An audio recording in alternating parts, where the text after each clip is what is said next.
റായ്പൂരിലെ മൗലാന മുഹമ്മദ് അലി ജൗഹറിന്റെ പേരിലുള്ള സ്വകാര്യ യൂണിവേഴ്സിറ്റി ഉണ്ട്. അവിടെ കോഴ്സുകൾ നടത്താൻ UGCയുടെ അംഗീകാരമുള്ള യൂണിവേഴ്സിറ്റിയാണ്. മൗലാന മുഹമ്മദ് അലി ജൗഹർ ഈ രാജ്യത്തിന്റെ സ്വാതന്ത്ര്യ സമര പ്രവർത്തനത്തിലെ തുല്യതയില്ലാത്ത പങ്കുവഹിച്ച മനുഷ്യനാണ്. മൗലാന മുഹമ്മദ് അലി ജൗഹറിന്റെ പേരിലുള്ള ആ യൂണിവേഴ്സിറ്റിക്ക് സർക്കാർ ഒരു കത്ത് കൊടുത്തു.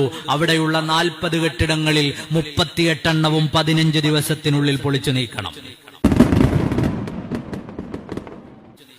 40 കെട്ടിടങ്ങളാണ് ആ യൂണിവേഴ്സിറ്റിയുടെ ക്യാമ്പസിലുള്ളത്.